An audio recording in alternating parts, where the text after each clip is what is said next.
Bonjour, je suis Jonathan Denis, président de l'ADMD. Bienvenue dans le Talk du lundi, le média de l'ADMD qui parle de l'actualité sur la fin de vie.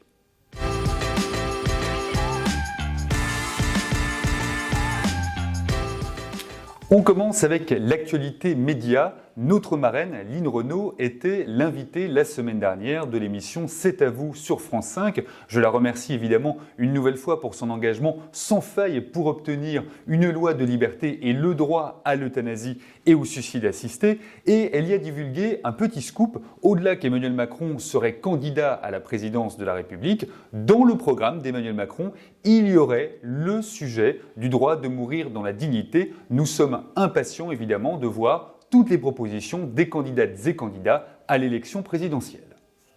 Un point sur un focus sur le site de l'ADMD, la fin de vie de l'exception à la norme. Je vous invite à lire cet article et évidemment toutes les informations qui peuvent vous intéresser. Rendez-vous sur le site de l'ADMD, www.admd.net.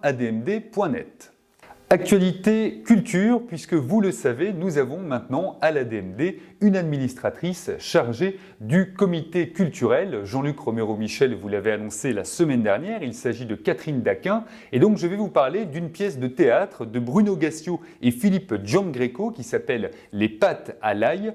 Une pièce qui, avec finesse et humour, aborde le sujet de la fin de vie. Vous pouvez évidemment découvrir cette pièce vivante au Théâtre de la Gare, changement de scène, bien retenir, Théâtre de la Gare, le vendredi et le samedi, c'est dans le 4e arrondissement de Paris. Actualité internationale, c'est en Autriche que ça s'est passé. Le gouvernement a proposé un texte de légalisation de l'euthanasie au Parlement, une légalisation qui pourrait intervenir dans le courant de l'année 2022. Une nouvelle fois, la France se sent bien seule avec la loi Claes-Leonetti et regarde tous nos voisins européens légiférer pour le droit à une ultime liberté. Les rendez-vous de l'ADMD à venir, je serai ce soir à Châteauroux dans l'Indre à l'invitation de notre délégué Christian Gourin pour assister à un ciné-débat sur le film que vous connaissez de François Ozon, Tout s'est bien passé. Ce sera l'occasion de pouvoir discuter évidemment avec les spectatrices et spectateurs, mais également avec des médecins qui seront présents dans la salle et avec des parlementaires. L'actualité à venir, ce sera aussi mon audition avec notre vice-présidente Anne Vivien cette semaine par le Conseil national consultatif d'éthique pour que nous présentions avec volonté et avec conviction les idées de notre association et notre volonté pour obtenir une nouvelle loi sur la fin de vie.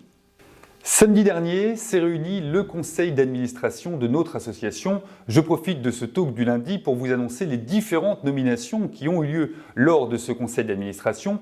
Première nomination, Franck Duquesnoy et Déborah Faure deviennent les nouveaux co-responsables des jeunes ADMD. Félicitations à eux et un grand merci évidemment pour tout le travail fait précédemment par Benjamin Matelli et Maxime Colobert. D'autres nominations, 3 délégués nationaux. D'abord Claudine qui devient déléguée nationale à l'ADMD Écoute. Nous avons également Yves Grégoire qui a été nommé délégué national à la représentation des usagers de santé. Et dernière nomination, c'est celle du docteur Jean Daquin qui devient délégué national à la commission soignant. Félicitations à tous nos délégués nationaux qui seront d'une grande aide pour aider dans les décisions du conseil d'administration les actions à venir pour notre association. C'est la fin de ce talk du lundi. J'attends vos réactions sur Twitter, #le talk du lundi. La semaine prochaine, vous retrouverez à cette place notre président d'honneur Jean-Luc Romero-Michel. Je vous dis à très bientôt et ensemble pour une loi de liberté.